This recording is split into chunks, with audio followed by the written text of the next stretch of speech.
सुबह का समय था। हल्की बारिश हो रही थी। शहर की सड़कें भीग चुकी थीं और हर तरफ धुंध सा माहौल था। सहायक आयुक्त सुलेखा मिश्रा अपने दफ्तर में बैठी फाइलों के ढेर को पलट रही थीं। खिड़की से आती बूंदों की टप-टप उन्हें सुकून तो दे रही थी, लेकिन मन कहीं बेचैन था। तभी उनके फोन पर एक नोटिफिकेशन बजा। स्क्रीन पर एक वायरल वीडियो का लिंक था। जैसे ही उन्होंने वीडियो खोला, उनका दिल धक से रह गया। वीडियो में रेलवे स्टेशन का दृश्य था। फर्श पर एक बुजुर्ग आदमी गिरा पड़ा था, चेहरा पसीने से तरबतर, सांसें अटकी हुई। आसपास भीड़ खड़ी थी। लोग मोबाइल निकालकर रिकॉर्ड कर रहे थे। कुछ चुपचाप खड़े तमाशा देख रहे थे, लेकिन कोई भी आगे बढ़कर मदद नहीं कर रहा था।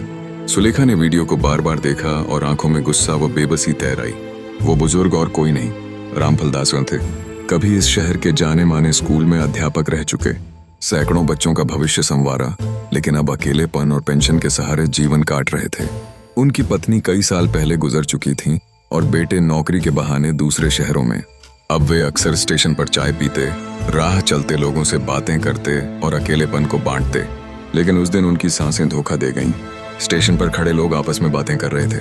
कोई छुएगा तो पुलिस पकड़ लेगी, मौत हो गई तो गवाह बनना पड़ेगा। भाई क्यों झंझट मोल लेना? हर कोई डर रहा था, पुलिस, कागजी कार्यवाही और मुसीबत से। लेकिन कोई ये नहीं सोच रहा था कि इंसानियत सबसे ऊपर होती है। वीडियो देखते ही सुलेखा मिश्रा ने फैसला कर लिया। उन्होंने तुरंत अपने ड्राइवर को बुलाया, एम्बुलेंस को अलर्ट कराया और सीधे स्टेशन की ओर निकल गईं। स्टेशन पहुंचते ही उन्होंने वही दृश्य देखा। रामफल दास जमीन पर तड़प रहे थे और लोग अब भी खड़े थे। सुलेखा ने गुस्से में भीड़ से कहा, शर्म नहीं आती?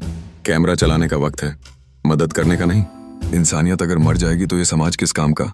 भीड़ चुप हो गई। उन्होंने खुद झुककर रामफल दास को उठाया, ड्राइवर की मदद से स्ट्रेचर पर डाला और एम्बुलेंस में बैठाकर अस्पताल ले गईं। अस्पताल पहुंचते ही डॉक्टर दौड़ पड़े। चेकअप के बाद डॉक्टर बोले, मैडम आप वक्त पे ले आईं। थोड़ी और देर हो जाती तो बचाना मुश्किल हो जाता। विच सुलेखा ने चैन की सांस ली। रामफल दास धीरे धीरे होश में आए और उनकी आंखों में कृतज्ञता छलक आई।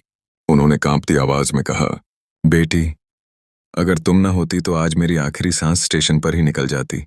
यह खबर अगले दिन अखबारों और न्यूज चैनलों की सुर्खी बन गई। सहायक आयुक्त ने बचाई बुजुर्ग की जान। भीड़ तमाशा देखती रही। सोशल मीडिया पर भी चर्चा छिड़ गई। लोग शर्मिंदा थे और आत्मचिंतन करने लगे। बहुत से लोगों ने लिखा, हम भीड़ का हिस्सा बने, लेकिन अगली बार अगर किसी की मदद का मौका मिला तो हम पीछे नहीं हटेंगे। उस घटना के बाद शहर में माहौल बदलने लगा। अब अगर सड़क पर कोई गिर जाता तो लोग पहले मदद करते, बाद में सोचते। रामफल दास की जिंदगी तो बच गई, लेकिन इससे भी बड़ा बदलाव ये हुआ कि इंसानियत फिर से जाग उठी। दोस्तों, यह कहानी हमें यही सिखाती है कि कानून और प्रक्रिया अपनी जगह हैं, लेकिन इंसानियत सबसे ऊपर है। किसी की जान बचाने से बड़ा कोई धर्म नहीं।